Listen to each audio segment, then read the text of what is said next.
We're live. Welcome, everybody, back to Segal Talks here at the Martin E. Segal Theater Center, the Graduate Center CUNY in New York City in Manhattan at the City University. And for us, I think it's week 14 or even 15 of our talks, which we started in March. And since then, we have taken a sample, a survey of what is happening to our profession, to our colleagues in the world of theater and performance, thinkers and curators for theater and performance. And we have traveled around the globe. Over 70, 80 artists and countries have been part of these talks. It's a unique document we are realizing actually now, where we are archiving the presence, and most probably will be the only profession that has such a wide record of what happened and how did people feel, what did they think about, what actions did they take, and what are solutions or ideas or new forms that are emerging. And it's still ongoing. Of course, the crisis does not seem to go away. We all thought that the summer will be perhaps a time where we have to worry less. It gets warmer, the virus will go away, but it's not the case. To still have 2.5 million infections worldwide, 500,000 dead people. America, of course, because it's a large number of people here, but still America is at the forefront with so many cases, 120, 130,000 confirmed cases. Most probably it's the double. People say also infections are 10 times higher, so maybe 25 million are infected, and still herd immunity is only 1 or 2% of the population have it. There's 70 would need it. So it's all shocking. We have a government that seems to be incompetent to handle it. They played it down, didn't take it serious. Trump refuses to wear a mask, told people to inject disinfectant, was hiding in a bunker when there was a little demonstration that seemed to be out of control in front of the White House. He's threatening to use military against their own people. He is supposed to protect them and help them.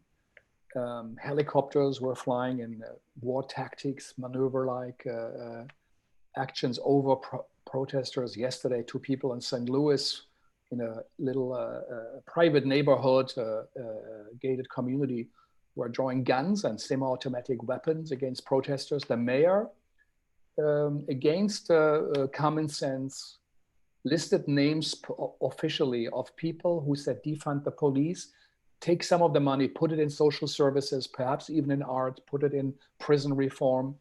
And she read the names and addresses out loud in Missouri after the Ferguson murder of Trayvon Martin. Many protesters got killed mysteriously and they are under threat. So she did this publicly, and people said, well, then we also go where you are, but she's in a gated community.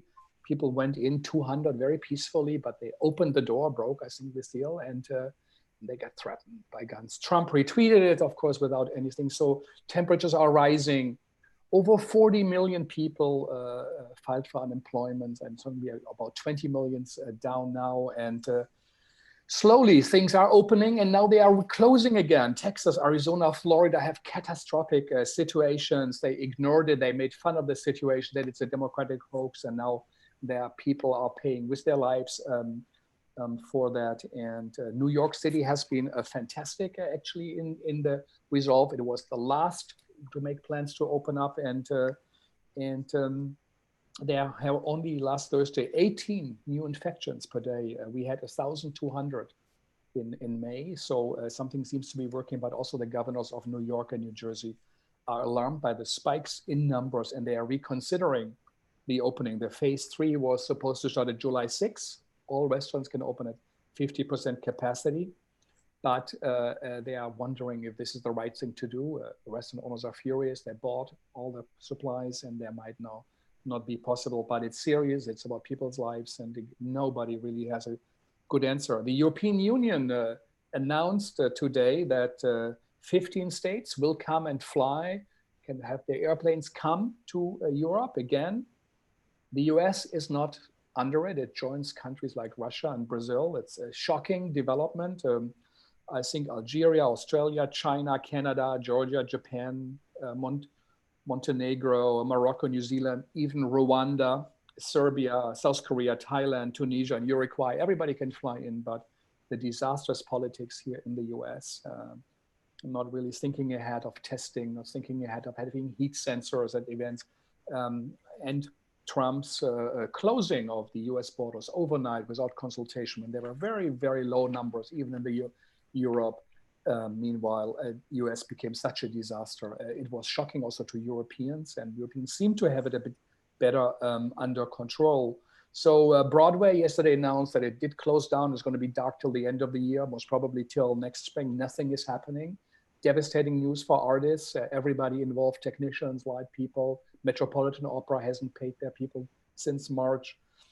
And we don't know what will happen. 60 million tourists normally come and more to New York City. It's all breaking away. There is no restaurants, and everybody wonders what will happen to New York. Will it be the same city we all love and know? And also yesterday, but it's Kami and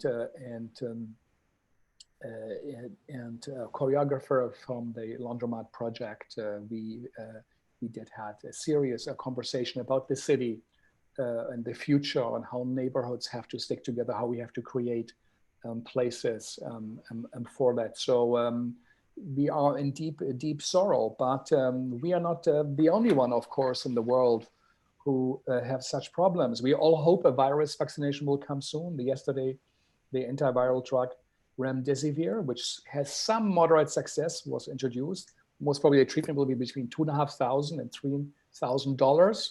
To produce the pill, it's only $5, even covering costs and a little profit. So it could be just $25. And American taxpayers have to pay for airplane industries, car industries, to bail out big things, but they still want $3,000 per patient from an industry that seems to be now doing well. It just shows everything is so wrong. Everybody who lost their job in America lost health insurance. It's a disaster. And we don't really know where this will be happening. Numbers in Brazil and Iran and everywhere are scary. And artists are responding. Artists are the ones on the right side in the complex struggle for freedoms and liberties. Artists are the ones who on the side of social progress always have anticipated the future, are in the present, see perhaps a bit better what it is. And we all should listen to them, should have listened to them earlier. And so many plays warned about catastrophes, ecological disasters. And today we have two significant artists from the world of theater with us, and I'm really thrilled to have them with us. There's was that Gianina Cărbunariu from Romania, to say it right, and Jeton Neziraj from Kosovo. Both of them have been at the Segal. Both of them are significant artists of their own. Gianina is a director, playwright, and manager of theater, and the curator of a theater festival in Romania. She has been at the Kammerspiele Munich and many other places. Jeton is the director of his own company in Kosovo after serving as the artistic director of the National Theater in Kosovo, and as a playwright.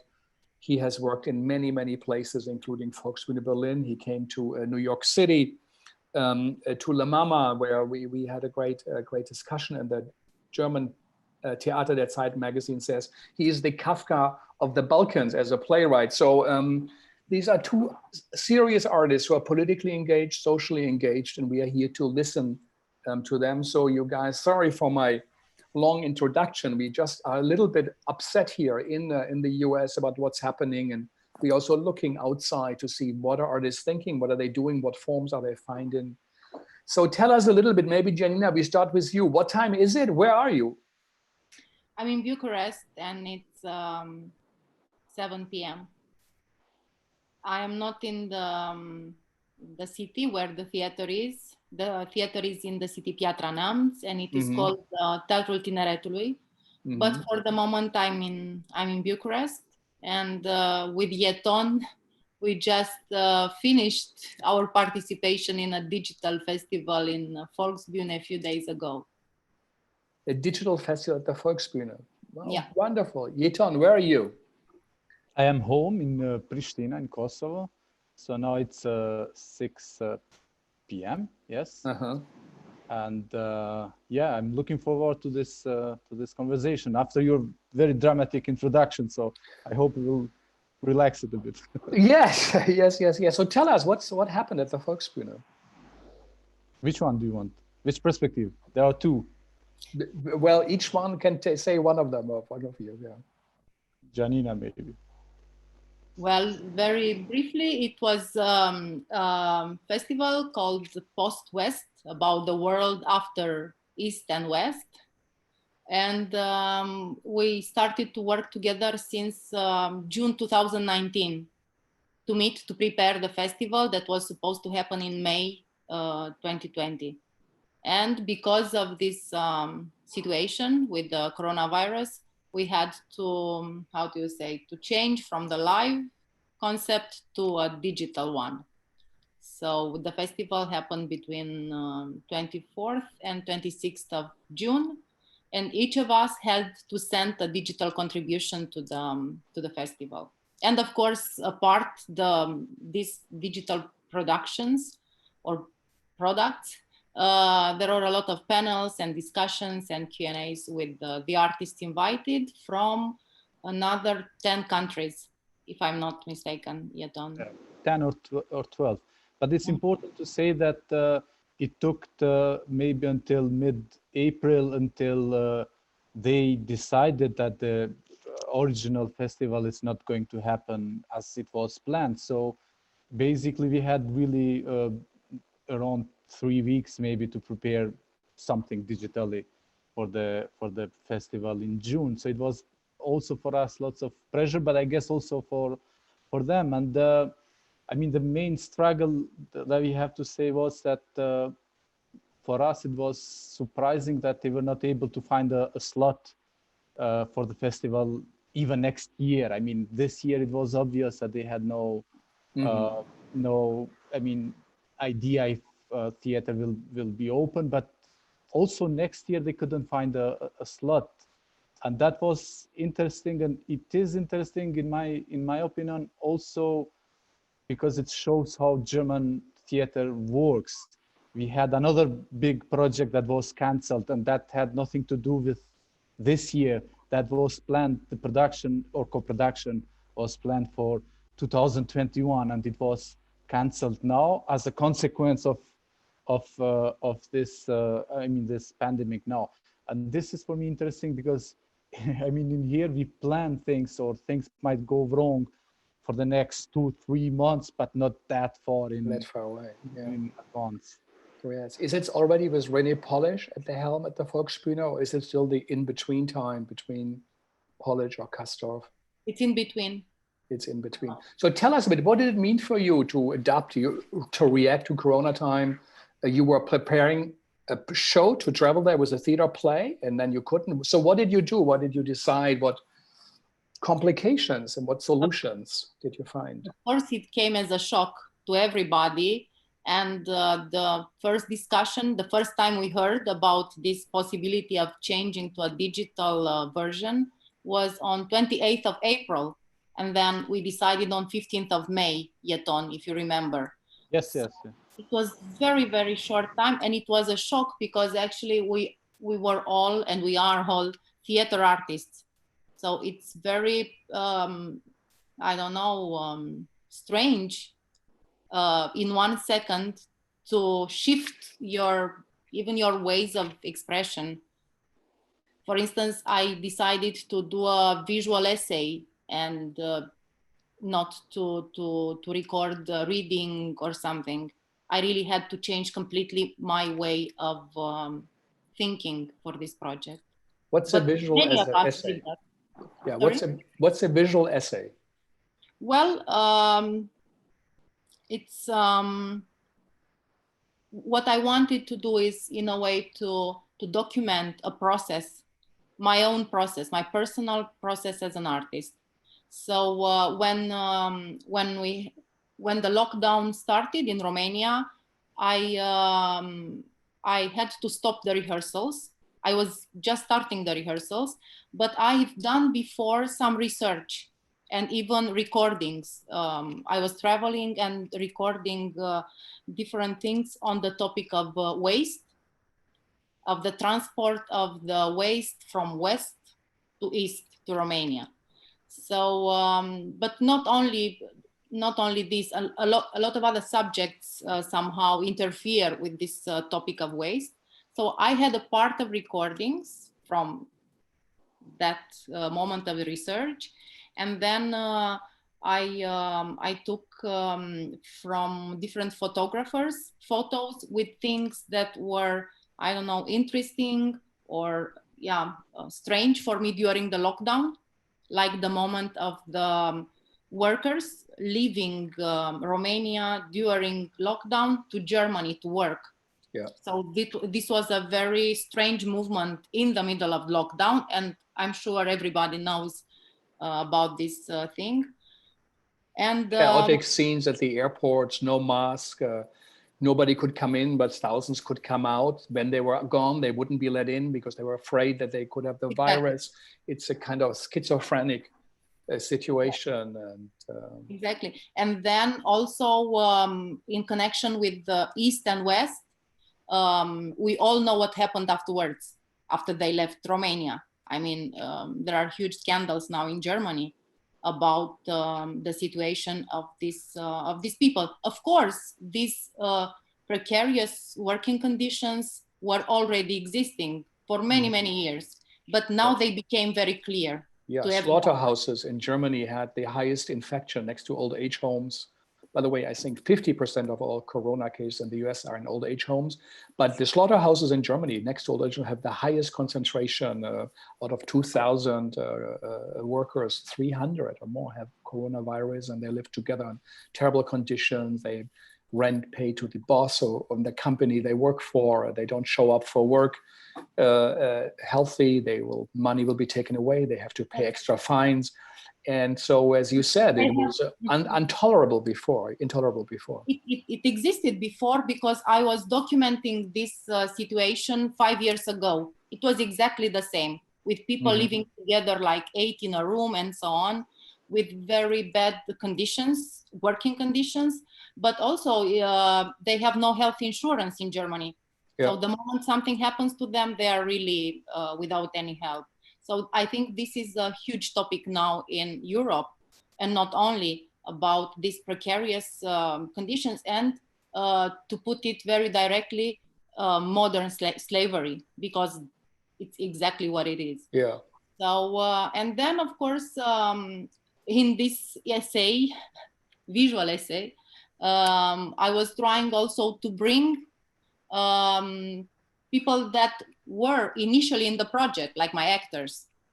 So I had them as well. And I also had the Zoom meeting, the shocking Zoom meeting on 28th of April, when we were announced that we changed from live festival to digital festival. So in a way, I tried to put together all this year of research meetings and also how do you say, these concrete things from the reality, and also our personal and our artistic journey somehow, to put them together in this, I don't know, frame of tensions between East and West. That's what you had people in different homes, different Zoom, people were just from their homes joining, or was it just you reading and playing, sharing your screen? Well, I was not reading myself. I found a digital voice because my contribution was called Post-West Something Digital. So I had this Google Voice reading the essay, and then you could see all these pictures and how do you say, videos going on.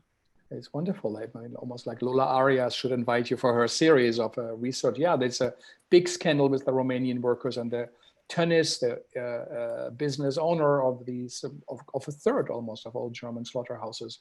He gives his money to soccer clubs, Schalke and Bielefeld, big millions, and it was accepted. And people knew somehow something isn't wrong with subcontractors and subcontractors. But with so many things, Corona exposes structures, and it's a good thing. Yeah. I would add to this, to what you said, the fact that about East and West, it proved that Clemens Tönnies has huge business with land in Romania. Oh, so he's also very much involved in this agro-industrial thing in Romania. So there are so many connections actually in Europe today. And the moment you start to look carefully, like we could do in the pandemic, you could see there a lot of abuse actually. And also we can see what happens in these slaughterhouses and asparagus farms. But there is one thing that nobody spoke about yet, like really carefully, and this is domestic care. Because there are a lot of women going to Italy, to Austria, or to Germany, but there it's private, house. So you cannot enter, you don't know what's going on inside. And I think, it's another door that should be open. And families also put healthcare workers at risk. They think, oh, the healthcare workers one, but it could be families because infections come through families. Jeton, how did you deal with that? What was your contribution to the festival original, and how did you change it?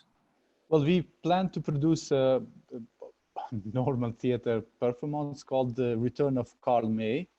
So we had the well-known German author, and especially our focus was on one of his novels called Durch das Landesskipetaren, Through the Land. Yes. It's Kara Ben-Nemsi, the hero. Exactly. Yes, yeah. So we have actually Kara Ben-Nemsi as the main character who shows up in Kosovo, and with a group of Kosovo actors, he aims for the German lands, so where he belongs.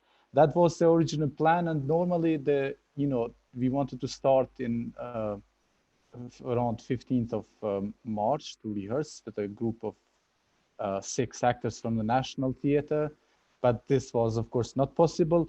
So then when this idea for the digital festival came, so of course we were also panicking what to do, and this is not our field, this is not something we can handle. But then, we decided that we can actually film. For me, as a playwright, I thought, let's film rehearsed reading. I mean, let's go to National Theater and actors can read. But then Lieta, as a director, she wanted something more. And then what we got is 40 minutes extracts from the future theater production. So I don't know how I should call this, but I called it video extracts from a theatrical production. So now interesting. So let's say you should out. So you said I present video extracts from a future production. Yeah, it's almost like a title of an art exhibition. Yeah. No, the title of the play, of the production is The Return of Karl May, and the undertitle is Entertaining Play for German People.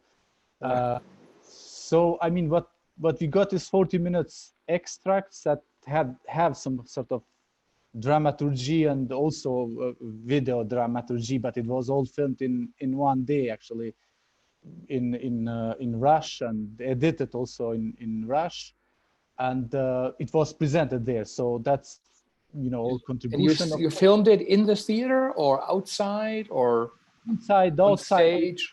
Toilets, on stage, in the on balcony of the theater. That day there was a protest. The balconies, of the balcony. Balcony. There was a protest of the opposition, so we were able to actually film one scene, having this echo of the people screaming, whatever they were screaming. So we used the venue of the National Theater, and it, of course, now what you get is not what we aim, but it shows you, it gives you some ideas, some impulses of what the play will be. And like. How interesting. Yeah, we had Richard Foreman, the great Richard Foreman, the New York director, avant-garde director, and because also he can't move as much anymore physically, but now he does 2 or 3 days of filming, and then almost for a year, sometimes, or a year and a half, he edits it, manipulates it, thinks about it, and says, I'm interested in this moment. So it's a changing world. Karl May, for our viewers, he's a German, almost romantic writer who most of his 83 novels were about Wild West in America, where a noble white man and his Native American friend wanted to have adventures and bring kind of a Christian belief as gentlemen to a country that has violence on each side, and is a guy who never really went to America. And he wrote also a couple of adventurous, romantic novels about the Middle East and the Far East. By the way, he wrote a play about one theater play about an Arab, about the noble Arabs, and which nobody has ever done yet. But how was it for you in your country, the experience of Corona? When you heard about it, was it just about what did you do? Were you in your home with your family? How did you experience it? I was in rehearsals, actually. I was rehearsing and I had to stop because it was obvious that I think I stopped 2 days before the lockdown started, because at the rehearsals we were talking only about this. So I said, okay, let's have a few days and I will try to write, because I'm writing and rehearsing in the same time. And then the lockdown came and I came back to Bucharest. For how long were you in lockdown? How strict was it in Romania? 2 months. 2 months. And yes, it was quite strict for, how do you say, normal population. But then again, I told you, there were other movements. So you had the workers living in the middle of a very strict lockdown. And again, waste coming in transports, in bales in Romania. So it's very interesting that because of the lockdown, you could see these movements. For me, it was very interesting. And there was other thing very interesting in Bucharest, because I came to Bucharest from Piatra Neamț, and for 2 weeks, the air was unbreathable. And we still don't have a clear answer why, because in the first day, in the lockdown, the air was very clear. And then apparently there were some incinerators burning waste. So I was surrounded by this waste story and even could feel it myself.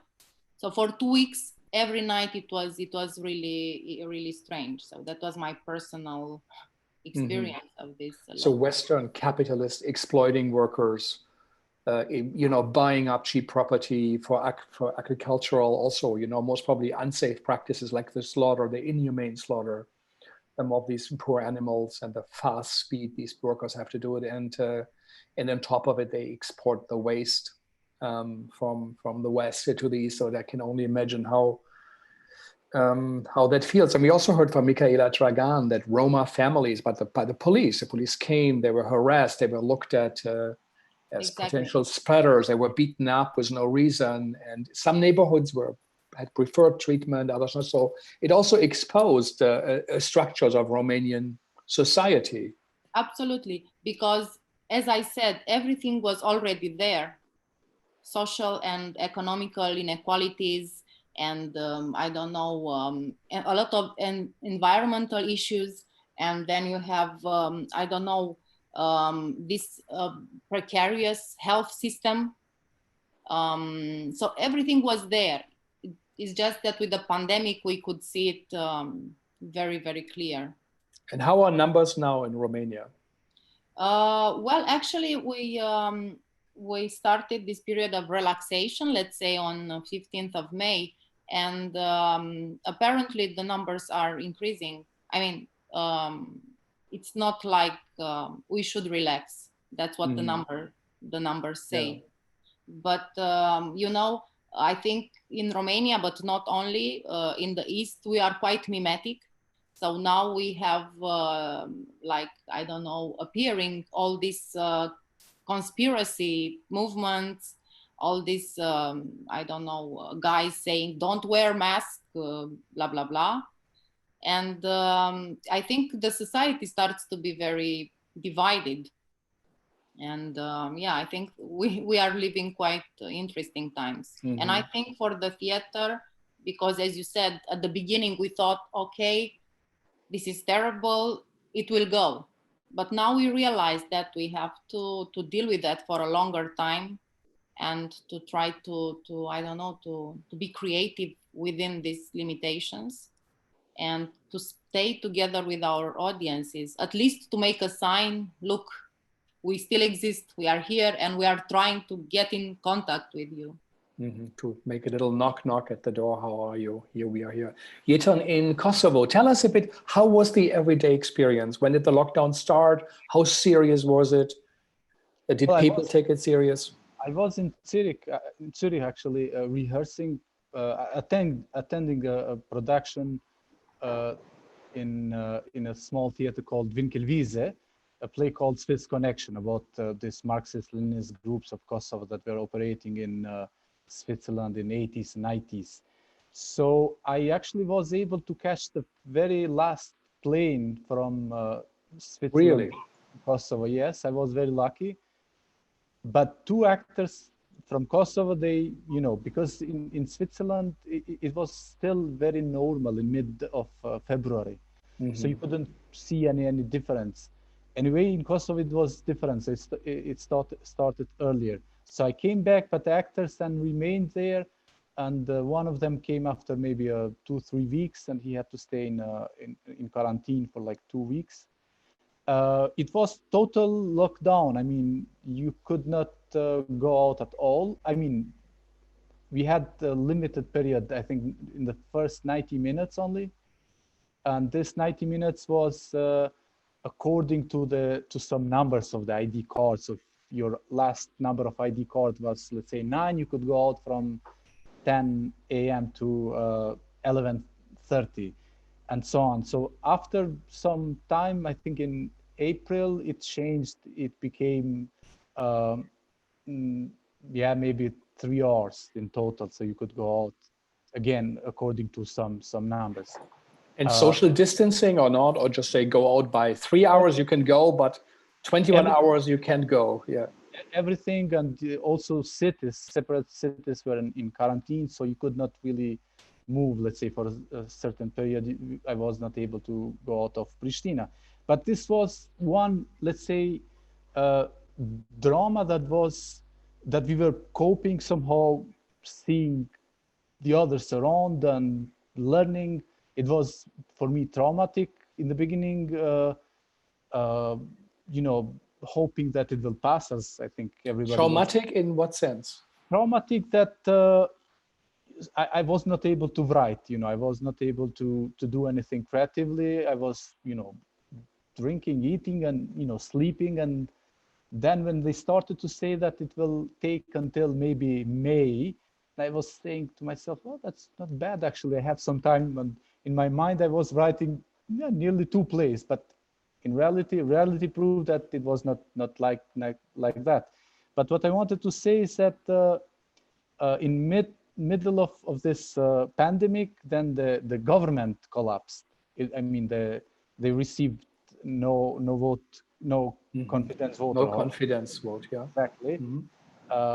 And this was also a big social trauma, so to say, because the new government that just came in power, you know, for like 50 days, had to actually leave because of some international Euro-Atlantic, you know, tensions between Europe and USA, and the former prime minister, who was, you know, kicked out of his office, he was not willing to go in the line of Trump's policy, who insisted in a fast peace deal between Kosovo and Serbia, because obviously he wants some sort of diplomatic success, you know, before the U.S. elections. No, so the ex prime minister was not willing to do something fast and without really content.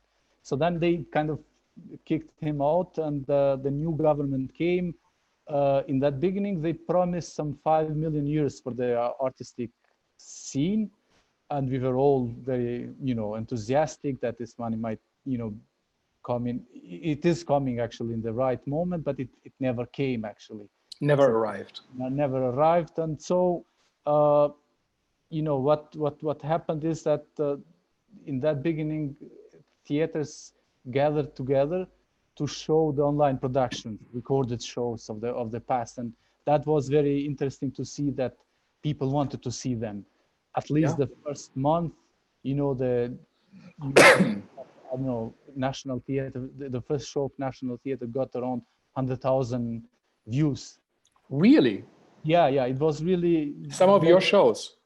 Well, the one of National Theater, comedy, I mean, all shows got around 15,000 views and so on. So it was interesting period where people, I think, wanted maybe not to see shows, because for me it is still not interesting to see online theater, but I think they connected that to the idea of freedom. So the online shows reminded them of the past time when they could go freely to the theater and watch shows. So it was interesting period that in May started to fade out, and you know the interest was much lower, but nevertheless theaters somehow gathered together to create something and to react to the situation. And we have to have in mind that this is very small theater scene. I mean, in total, you don't have more than 25 theater productions being produced in a season. So, in the country. In the country, yes, in the whole Kosovo. Yeah, that's amazing. How's artist support in Romania? Did you get any support from the government? Is there any promises even made? Do you, as an artist, Gianina, did you get anything from your government? There are two cases in Romania. It's the case of state institutions, which are subsidized by the state. And yes, the state continued to subsidize the theaters because... So everybody is on salary and... No, I'm just saying that this is the case of people employed by in state theater. Yes.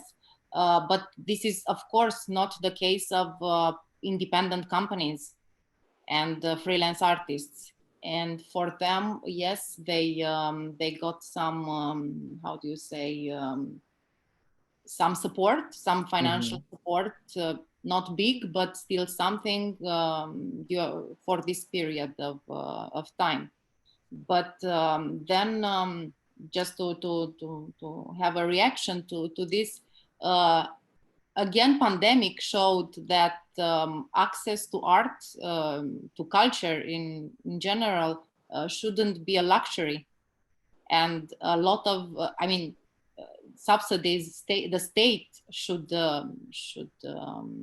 support artists and art. We see what is going on now in UK, for instance, where theater are facing this danger to close down. In Romania and other countries in Europe, in the state institutions, we are still safe. We don't know for how long, but still we have this support.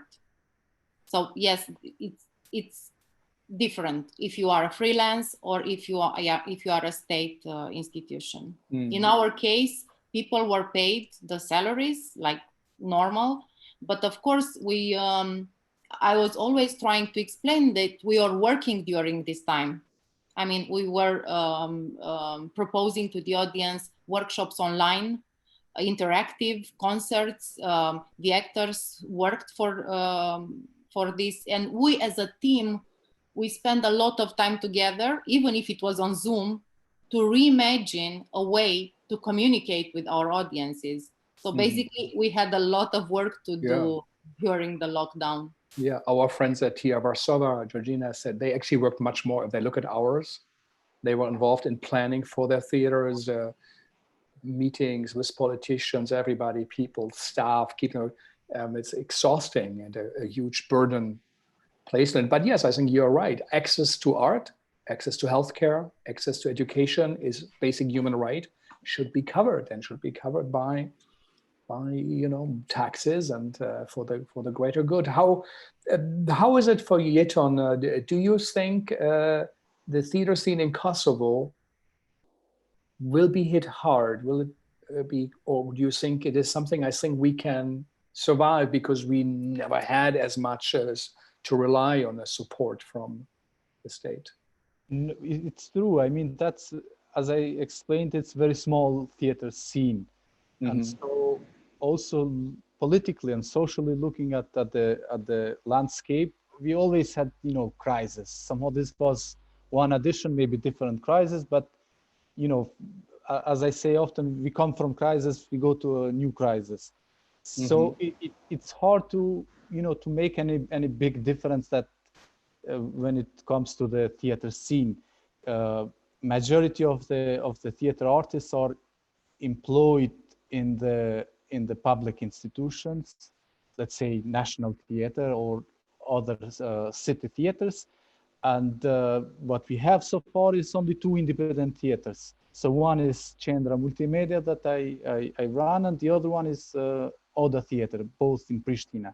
In fact, Centro Multimedia closed its venue because the owner decided to sell the venue. So now we are trying to join forces with Odeon Theater so we can at least keep one of those. So you lost your space?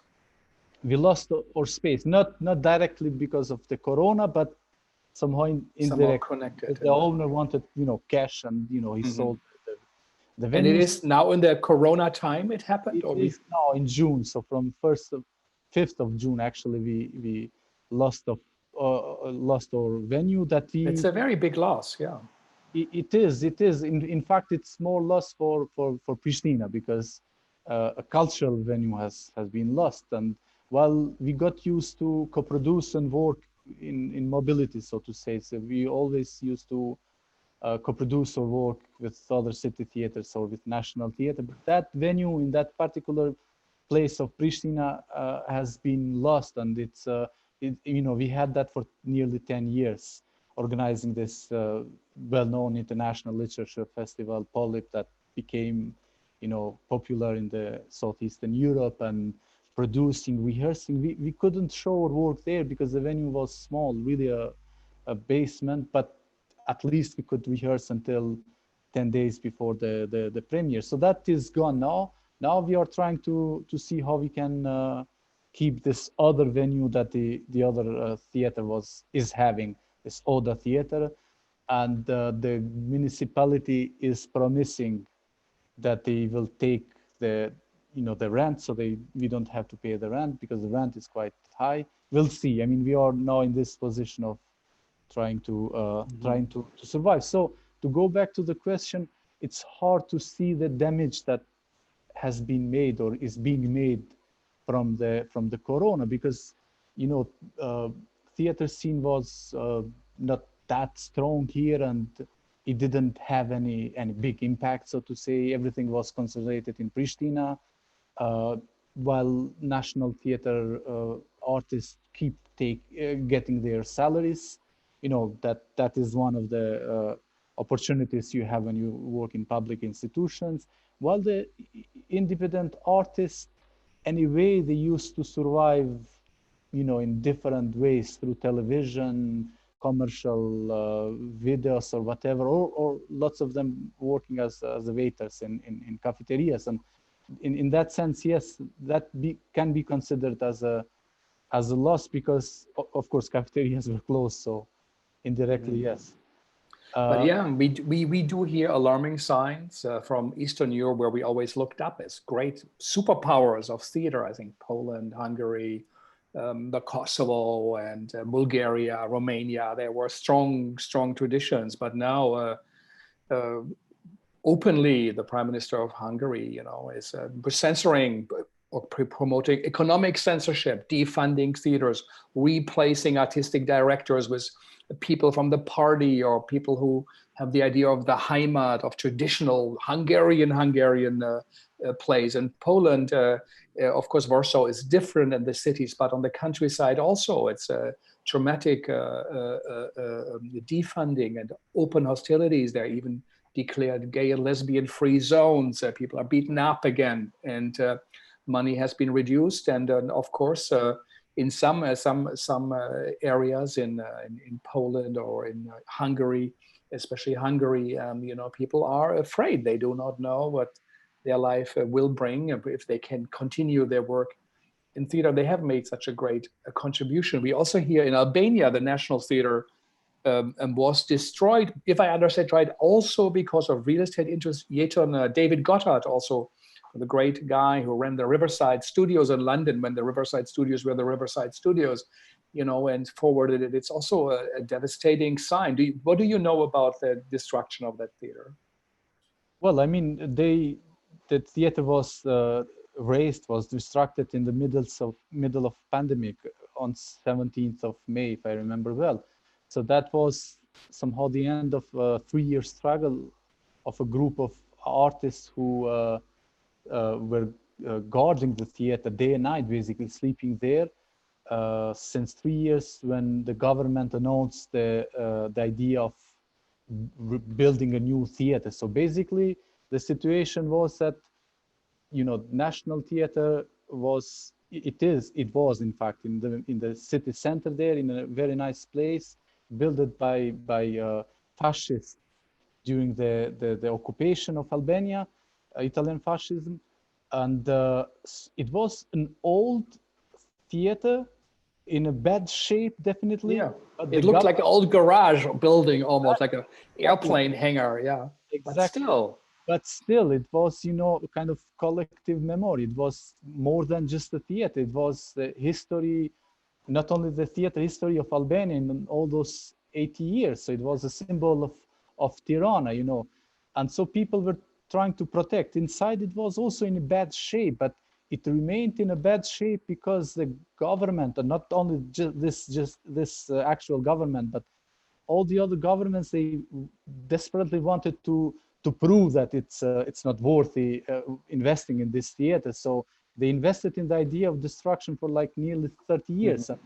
They wanted. Meanwhile, Peter Brook said, "I want to have an old decrepit theater, Le Bouffe, you know. I don't want a new one. You know, yes. It represents the world, and we are trying to do something. And we are not an institution. We do not represent the state power. You know, we are artists, and that's our space. So it's stunning that you lost your theater. You know, it was shocking actually for everybody. I mean, the idea behind, of course, is to serve oligarchs, because National Theater is having a huge land around.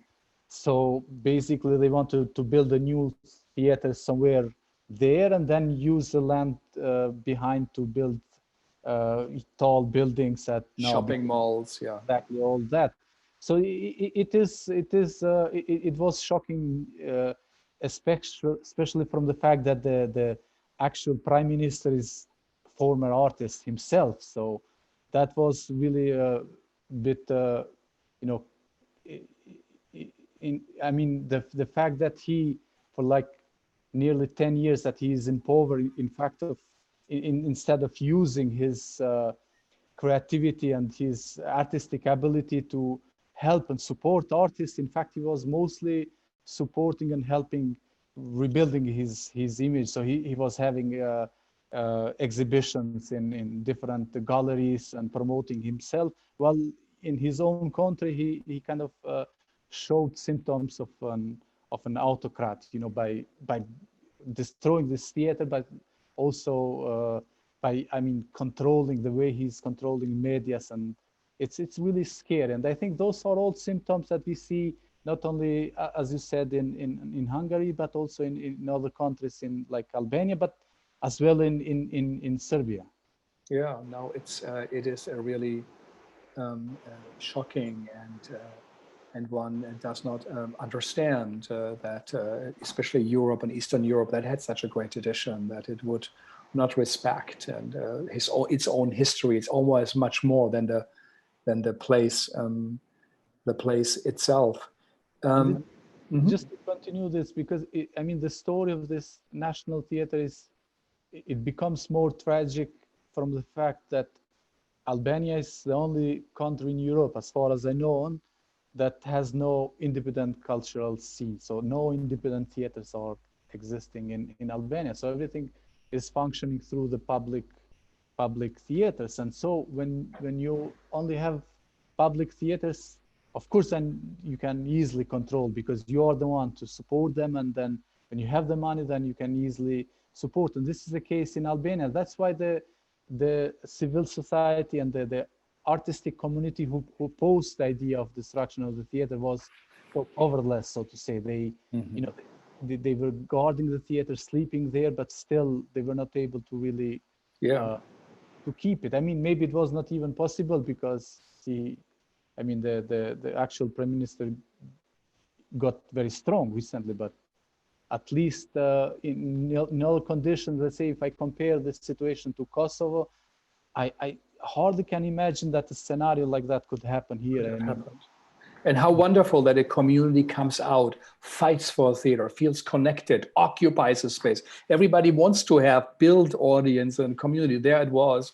And in a way, like this shocking, in a way, destruction of the Volksbühne under Kasdorfer through some political misunderstandings, most probably, and Kasdorfer and so many hundreds of thousands of people signed. So why dismantle a community, a theater that works, and replace it with something that's uncertain and the in-between time? Now it is, of course, changing, and with you and the festival, but it was also stunning that it happened in Germany. But it was a political thing and not a destruction of a place, which also is a kind of a visual representation of a value of an historic place, and no one would take down the old house where if Abraham Lincoln grew up, because it's old, yeah. So it's of course a signifier for something that is really wrong, and the disrespect and disregard for arts represents something is wrong in every society where theater strives, artists strive, is a great way, to show that it's a functioning society, and the way that what happens there, what we hear, just shows something is terribly wrong. I think that's, destruction of a physical building, yes, it is a loss. And in this case, it was a big loss. But I think the biggest destruction is the kind of attacking the idea of the theater. I mean, this total degradation that in case of Albania was happening for nearly 30 years now after the collapse of communism there. And this is, for me, the fact that this small group, even a small group of theater artists there, decided to protect the theater, gives hope, gives hope. This, it inspires people, and it shows that, the idea of theater should remain alive. Because for me, a theater space like that one was a symbol of a freedom. I mean, they even had an open microphone in front of the theater outside in the garden, where nearly every night somebody was, communicating something to the audience, no matter if there were only 5 or 10 people listening. But artists, civil society, journalists would go to this open microphone every evening. So it became some sort of agora to discuss not only the issues around the theater, but issues around the future and actual Albania. Yeah, I mean, we learned now that we are non-essential. Theaters are closed, and in a way they always are. Like perhaps in a way fashion, with something you need and something that's a luxury, but something in between. But it makes life what is life. We feel alive. We understand the good and the bad, the beauty and the horror, and we can see it. And so it is truly hard to hear these stories. So you both are great workers, and to work in the places where you are. Why do you guys do theater in these complex circumstances where you are involved in? What does theater mean for you and the cities and communities you live in? Gianina, maybe. Yeah, I just wanted to add something to what Jeton said, that I also was invited in this theater 4 years ago for a staged reading. And it is true that while I stay there for a few days, the whole, audience, community of artists, everybody was, in this kind of very nice dynamic. So it really is a big loss. And I think also the international community of artists tried to support. I remember that this struggle did last some time, and I also sent a statement to when they were occupying the space there. But this situation shows something that it's happening a bit all over the world. The profit and other priorities, unfortunately, they managed to I don't know, crash down things that are important for the community, and also they represent something, I don't know, for many generations, I would say. Mm-hmm. So yeah, about why we are doing theater. I think every theater artist is doing this is doing theater because of this live experience, and I think that is in danger now, and it's impossible to do. But then, as Jeton said before, I realized that actually, yes, in the East, in most of the countries, we had crisis after crisis after crisis. And somehow we always survived. And somehow we are very adaptable, I would say. And I think this in a way, it's good, because after the initial shock, you start to say, okay, and now with these restrictions, what can we do? And I know that in Romania, the economical situation will have a big impact on the state institutions as well. So the thing is that when you have a lot of money, it's easy to be creative. When you don't, you have to find ways. But I think, I think it will be very challenging to be a theater, to be in performing arts everywhere in the world.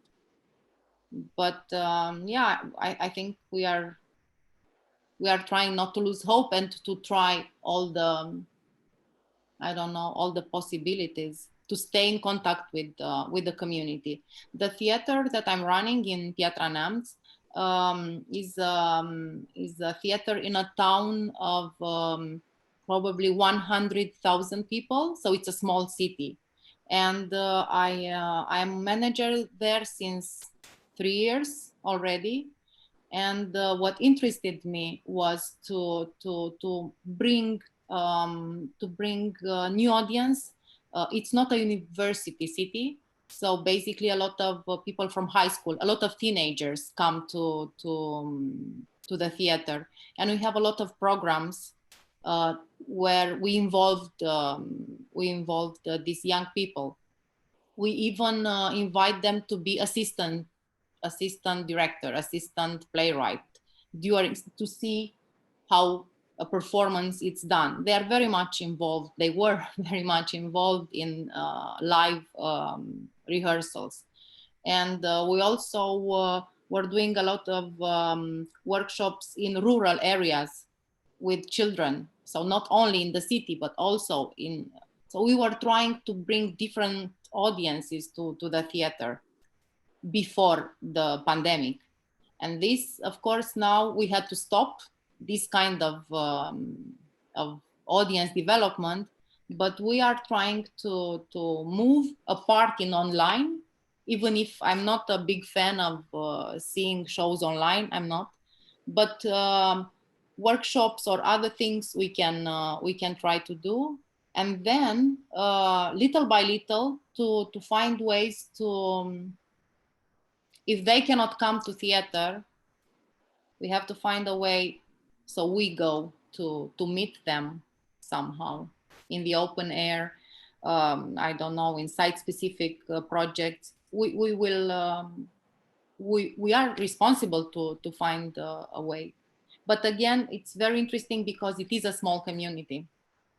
It's probably for theaters in bigger cities would be a bit more difficult, I think, because a small community unites around the theater. And they in this town, they come a lot to see the shows. So we perform, I don't know, sometimes even 6 shows per week. So they are used to be very close to this theater. I don't know if I answered the question. No, yeah. Why I'm doing theater in general, it's a bit difficult to resume to say in few words.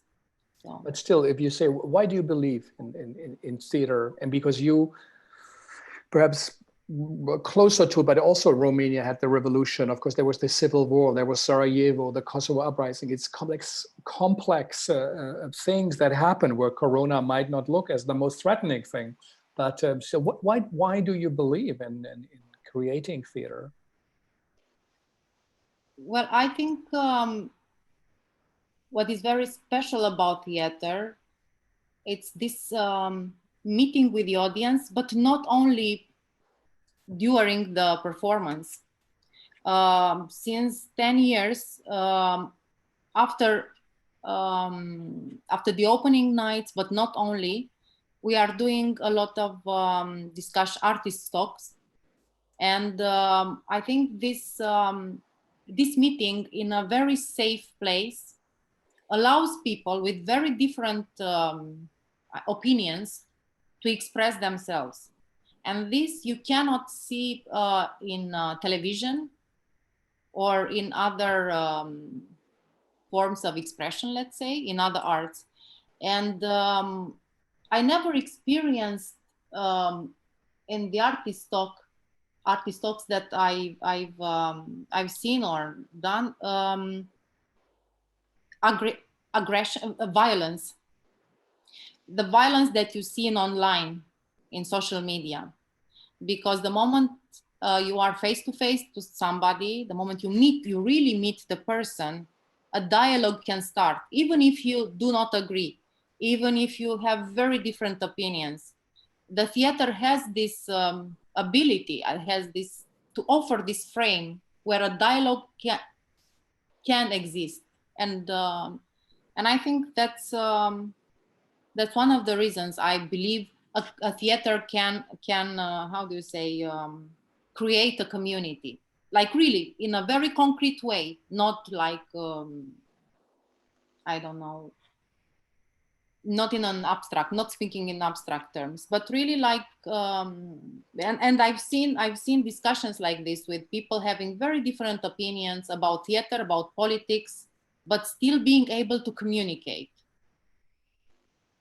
Mm-hmm. So for me it's important. And looking at this very polarized world, I think we will miss this kind of direct dialogue. Mm-hmm. But we have to reinvent it somehow. Sorry, Jeton. No problem. No, I mean, that's more or less what I also wanted to say. And I would like to connect this question to a little, now I tell it as an anecdote, but it happened in reality a couple of years ago, 2017, I think. We were just a day before the premiere of a play called Bordel Balkan, when a group of war veterans entered the National Theater, and they wanted us to stop the play because it hurts the national feelings, and it's anti-liberation war and so on and so forth. So all those war cliches, so to say. And I remember how, you know, it was maybe naive, but I was really fighting. I mean, in the sense that I was saying, no, you cannot stop it. It won't be possible. And those were not just ordinary citizens, but, you know, war veterans, so powerful people. And I you know, one of them was saying, look, we just stopped a session of the parliament a couple of days ago. So stopping a theater play, it will be just an easy thing. And my answer was, no, you can easily stop a assembly session, but you won't be able to stop a theater play. And they were like looking at me surprisingly, like, is he normal? What is, you know? And so I mean, I was threatened to death and so on and so forth. But to make this story short, I was after thinking, what made me, you know, say like that, and what made me believe that they won't be able to stop a theater play? I think it's the idea of freedom. I think, you know, for me, theater makes sense because of this bond that it has with the freedom. So we want to have freedom on stage, and we aspire this freedom on stage because we want to have freedom in society. So free stage is some sort of testimony of a free society. So I was not fighting for a theater play that day, but it was fighting for my own freedom. And it is interesting because next day, you know, the audience came. Of course, there was lots of police inside and around the theater, but people came as an act of support. I mean, it was a resisting act, so to say. So for them, to me, it was not just coming to see a theater play. So it was some sort of ritual of fighting for freedom, because I believe they knew that if somebody will stop a theater play today, next day they will come to stop something else. They will take another part of our freedom. So I mean, this is for me fascinating, and this is what I always wanted to somehow be able to do, meaning that, you know, a free stage where I'm able to work freely, because for me a free work on stage means a free society. And that, I think that's for me what I could answer to the question. So we believe in theater because we believe in our freedom. We want theater to be free because we want our society to be free. I mean, a blackmailed theater, a captured theater is a sign that the society is captured, is blackmailed by the politicians, by the powers, and so on. Do you both feel, and this is very significant, but what you both said, what that theater means, do you feel that Corona time is changing how you think about theater? Personally, no, because I'm still fighting to see all this period as a dream, so to say. I'm not trying to wake up and to realize that it is happening and it is continuing. So I'm still hoping that it will be finished soon, so we go back to the normality, so to say, to the times where we can do theater on stage. So I still don't want to believe, and I don't want to accept the fact that we might have to adapt. That's my maybe I'm still dreaming, but you know, I'm still continuing where my thoughts are left and trying to connect them to the future. So that I believe I see this. I will see this as a gap in between. Just as when you wake up from a dream, that, you know.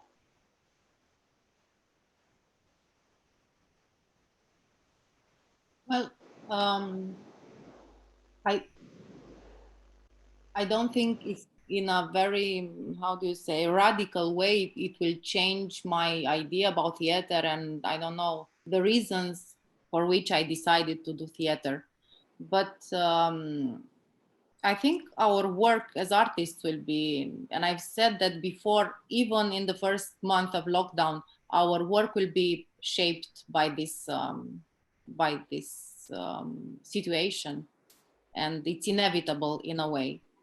And then, as an artist, I'm not very, I don't know, interested to explore, let's say, this kind of theater done by Zoom, whatever. I'm not very interested in that. But I'm also manager of an institution, and somebody who has to invite artists and to think about the audience of this theater. And then, as I said, we really have to survive, and to survive not alone, but together with this community, with this audience. And in this sense, we have to explore and to find ways to be together, even in this situation of social distancing and I don't know, sometimes impossibility to meet the audience. So I don't know, I think we are still in the process, and I don't think we have all answers. I think we are still trying to find our ways and to figure out how we will matter, if we will matter as artists in this. I hope we will. And I hope we will find a way to be together with our audience.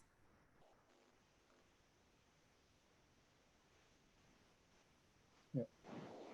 Will your countries change for the better, or do you think it's a moment where autocrats will grab and take more liberties away instead of opening?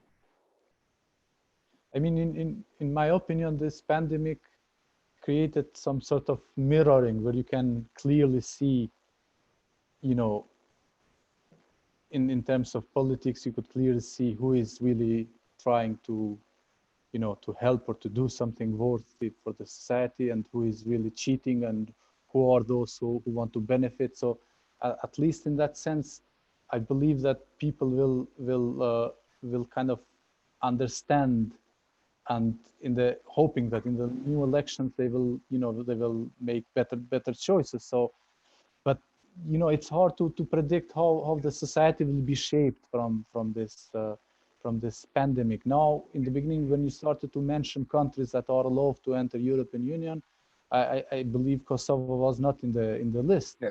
So as you know, or maybe you don't know, but Kosovars are still the only Europeans that cannot travel without visa into Europe. So this is you know, permanent struggle that we, when it comes to pandemic, this seems as a you know, it's not a minor struggle, but it seems, comparing to the other struggles that we were you know, going through all those years since 90s.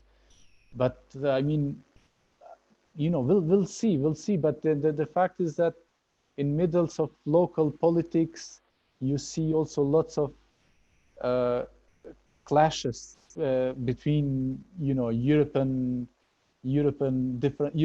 European states and USA. I mean, the struggle for control, for power, for showing who is in charge. Now, you know, there is this Kosovo case and the Kosovo dialogue, political dialogue with Serbia, that they say it should end with a peace agreement. But this has been going for like nearly 15 years now, and the results are still nowhere. And in kind of comparing to other issues around pandemic, you know, it seems as a major issue. Yeah, there's still no major agreement, right? There has not been. No. And this has been absorbing the energy of this country, and not of this country only, but of Serbia as well, because the main focus since 20 years now was in this, you know, internal fights around the border, around the resources, around the, you know, war, around the war crimes, and so on and so on. So we are kind of tight in this story that the pandemic is, of course, not it's not a good thing, but it's just another level of. It's another level, and the whole maelstrom of things. It's an additional thing. I can only imagine what it means. Gianina, do you think Romania will change for the better? Things that are exposed, will new forms be found that work better? Well, I think that you have now, like you started today with this, how do you say, this image, like it sounds, I don't know, like in a science fiction movie. And I think in every country, you can see this model replicated in different degrees, of course. And I think, as I already said, there are so many interconnections in the whole world, because now I'm thinking that to this global crisis, a global answer is needed, because we have so many problems with I don't know, global warming. They were all waiting there, and we were like not looking, but now we are faced and it's all of us. And I think the global answer will, I don't know, will be the good one or the bad one. Now we have on the table all the possibilities. I think Romania could go worse, like also Hungary and Poland and so on. I don't think you can be alone good in this. I mean, to do better in this world. So I think the international politics will have a huge impact, especially on countries like Romania, who are parts of different agreements and so on. So I'm hoping for the best for USA, for EU, for everybody, because yes, we will.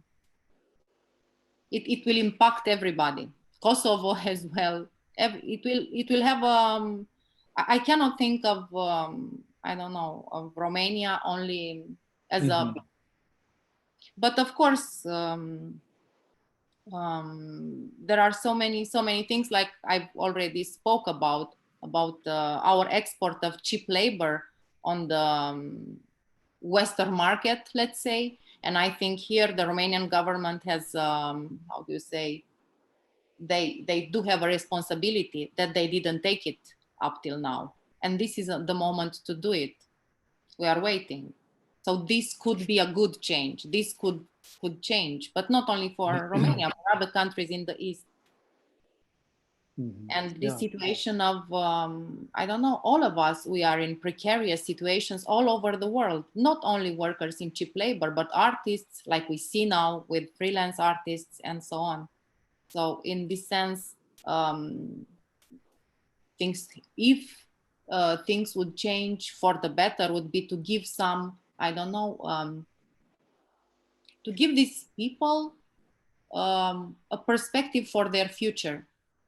Because now everybody's thinking from one day to another day. And it's not only in Romania, and it's not only starting with this pandemic. For years, for at least 10, 15 years, we started to lose the rights that our parents had in all Europe.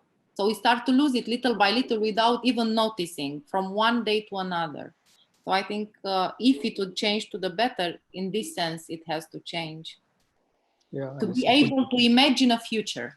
To be able to imagine it, and that also the realizing that the ability to imagine is maybe the dream itself. Who knows what will happen, but we all need to be able to imagine that, to be part of it, and that we have a future, so we act responsibly. And I think perhaps, maybe it should be the United States of Europe in realizing that there are no longer national, individual situations. This is a global thing. And as so many people do say, what is facing us in environmental threats, this coronavirus might be kindergarten experience, of what might really happen when it comes to water resources, when it comes to temperatures rising, when it comes to malaria flies surviving in Europe all of a sudden because the temperature changes. So it's so many things we do not know about. It's a time of great uncertainties. We are in our rooms, we look outside and we are wondering, and at least the Western world, Western Europe and America, North America, they have not been in that state of uncertainty. It's something new.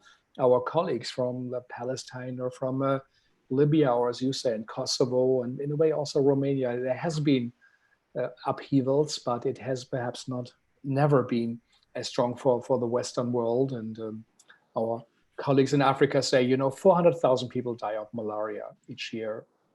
So the same amount of people who died of COVID, but nobody cares. We don't even have money for vaccinations for measles. So now the Western world is infected and everything stops. How can that be? This is such an injustice. And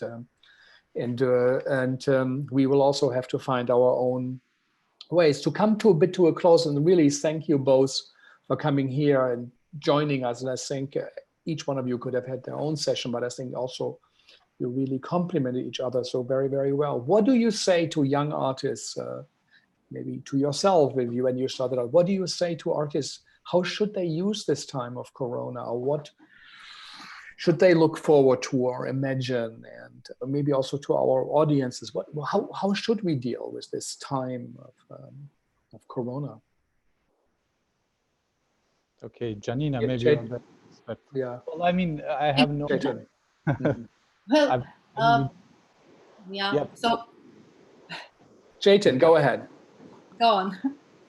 No, I mean, I'm looking at myself that I was not able to be that creative as I wished. So I was hoping to write, and I started and I stopped and I started and I stopped. I would say that, you know, they should realize that, you know, that this situation might continue, and then they should catch the rhythm. I don't know if I was able to catch the rhythm myself, but at least I was able to convince myself that, yeah, this could be the normality. I mean, what was the normality before might come maybe later from September, October, but let's now accommodate ourselves into this new reality and believe that this is, you know, what we have, and try to do the work you are supposed to do as an artist. So if in case of playwrights, I would, you know, ask them to write. And I think for some of them, I don't know who was saying that this is like a honeymoon for some people, because for a writer is a miracle to be able to stay home and you know, be around without any other obligations. I don't know if it's completely true that, because for me the idea that I was not able to go outside then was complicated, because normally I was, you know, for a long time longing for this period of being home and without having to go to my office. But yeah, some people might want to use this situation. I mean, some writers, I would say. For directors, for let's say Blair, I was having, and is still having, difficult period because she's used to do things on stage. I mean, she's not able to adapt really to this new rhythm. And I suppose this is similar for many other theater makers.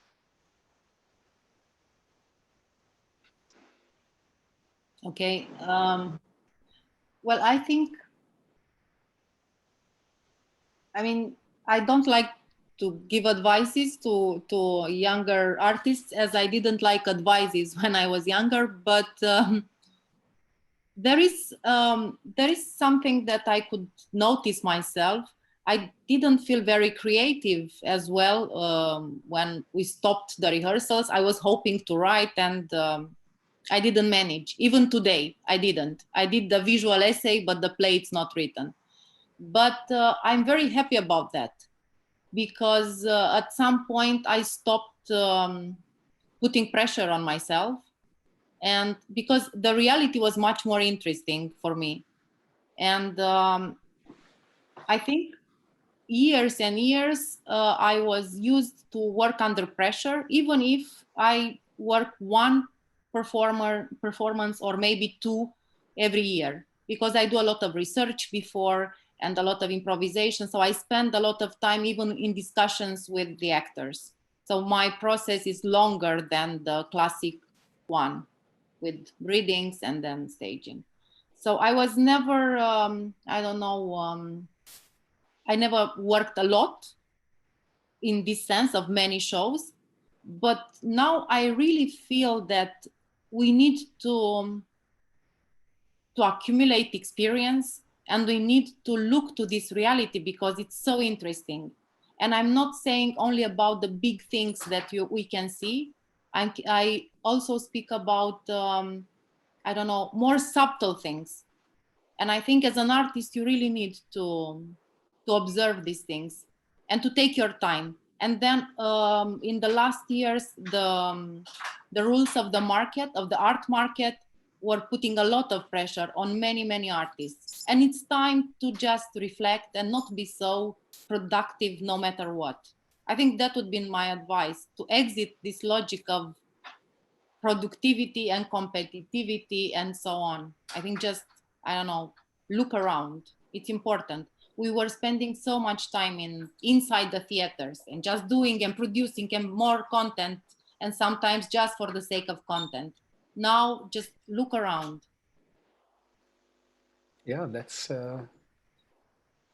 That's significant advice, to stop, look around, slow down, to adapt to the situation, and Jeton said, and to really be in the moment. And I think if we want to change also our realities, we also will have to change authentically, and we will see where this all goes. We are too close to the time we live in now. We are blind, we can see it, but I think artists that always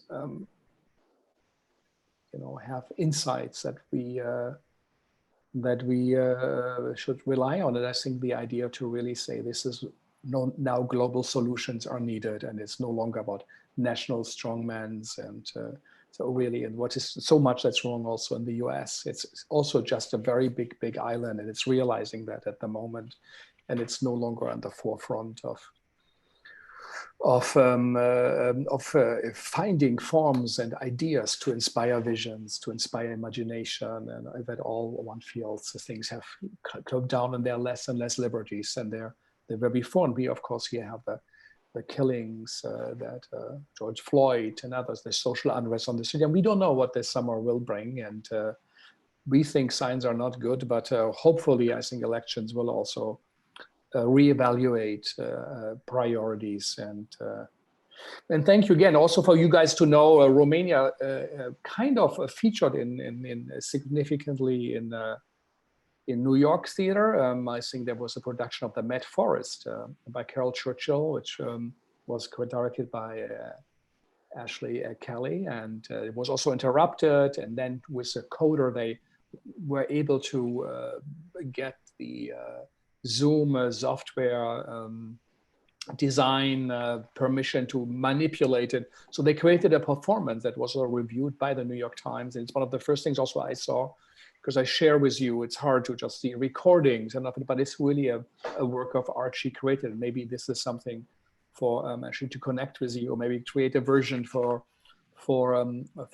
Romania, where she really in a stunning way combined aesthetics of early computer games, graphic novels, state propaganda TV, and then scenes out of that truly extraordinary play. And again, thank you both, for all your work, and you're such great artists, significant artists in your own way. Also, remember, Gianina, your readings of the plays in New York, and the work you did, Jeton, who went around small towns, also in Kosovo, was a play that had as gay lesbian themes unheard of, where it's really you put your life and your bodies at risk, you promote change, and you also and take that very, very serious. And conditions are so very different for both of you than for us here in the US or in Western Europe. So it's good to hear from you, and we think about you. Your work is significant and important, and please do keep on doing and find forms and find ways, and let's all stay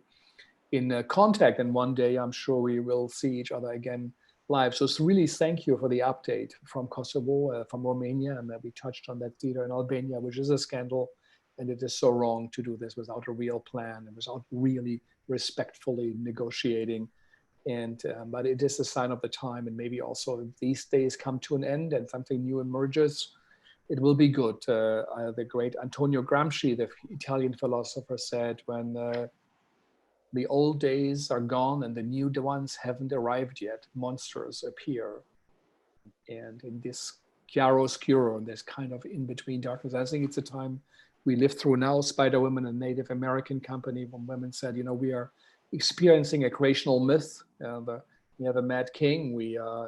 There's the plague in the country. Things don't work. Everything's up, but we have now to find our way to resurrect it. It's all about us. And it's also about the listeners who are listening to us, what you can do, and the same work you guys do with your communities in your own very own communities, on your own artistic work. So thank you for listening. It is important that our friends from Eastern Europe do know that we do care about them, but we do not just import our garbage and look there for cheap labor. These are significant places with a great history, with great artistic contributions that countries have made to the arts and to the world in itself.